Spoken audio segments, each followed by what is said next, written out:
Big ബോസിൻ്റെ മറ്റൊരു live അപ്ഡേറ്റിലേക്ക് എല്ലാവർക്കും സ്വാഗതം. നിങ്ങൾ ആദ്യമായിട്ടാണ് ഈ ചാനൽ കാണുന്നതെങ്കിൽ സബ്സ്ക്രൈബ് ചെയ്യാൻ മറക്കല്ലേ. ഇപ്പോൾ രണ്ടാമത്തെ ചാലഞ്ചിങ് ടാസ്കും കഴിഞ്ഞിരിക്കുകയാണ്. Power റൂമിലേക്കുള്ള challenging ടാസ്ക്കാണ് കഴിഞ്ഞിരിക്കുന്നത്.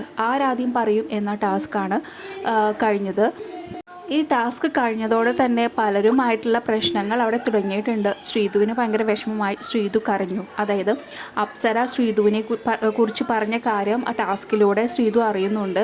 അങ്ങനെ ശ്രീധുവിന് ആകെ ഭയങ്കര വിഷമമായി. ശ്രീധു പറഞ്ഞു, എന്തിനാണ് പിന്നിൽ നിന്ന് കുത്തുന്നത്, എന്തെങ്കിലും പറയാനുണ്ടെങ്കിൽ മുഖത്ത് നോക്കി പറയണം. അപ്പം അങ്ങനെ പറഞ്ഞു. ശ്രീധു അവിടെ നിന്ന് കരയുന്നുണ്ട്. അങ്ങനെ പിന്നെ ഗബ്രി ജിൻഡോനെ പറ്റി പറഞ്ഞതും, ശരണ്യ ഋഷിയെക്കുറിച്ച് പറഞ്ഞത്, ജാൻമോണിയെക്കുറിച്ച് പറഞ്ഞത്, അങ്ങനെയുള്ള പല കാര്യങ്ങളും ഇപ്പോൾ ഈ ഒരു ടാസ്കിലൂടെ വെളിപ്പെട്ടിട്ടുണ്ട്. അതുകൊണ്ട് തന്നെ ഇനി വരും ദിവസങ്ങളിൽ ഇതിനെ പിടിച്ചിട്ടുള്ള പല വഴക്കുകളും ഹൗസിൽ നടക്കാനുള്ള ചാൻസസ് വളരെയധികം കൂടുതലാണ്. പിന്നെ ഈ ഒരു ടാസ്കിൽ ഏറ്റവും കൂടുതൽ എടുത്തു പറയേണ്ടത് പൂജയുടെ പെർഫോമൻസ് തന്നെയായിരുന്നു. ഭയങ്കര മെമ്മറി പവറാണ് പൂജയ്ക്ക്. കാരണം ഗംഭീരമായിട്ടാണ് ഈ ഒരു ടാസ്ക് പൂജ കൊണ്ടുപോയത്. ഇതിലെ ഫസ്റ്റത്തെ റൗണ്ടിൽ അവിടെ ഹൗസിനുള്ളിൽ നടന്ന പല അടികളെക്കുറിച്ചുള്ള വിഷ്വൽസ് ആയിരുന്നു കാണിച്ചത്. അപ്പോൾ അതെല്ലാം എന്തിൻ്റെ പേരിൽ നടന്ന അടികളാണെന്ന് കൃത്യമായിട്ട് പൂജയ്ക്ക് അവിടെ പറയാനായിട്ട് സാധിച്ചു.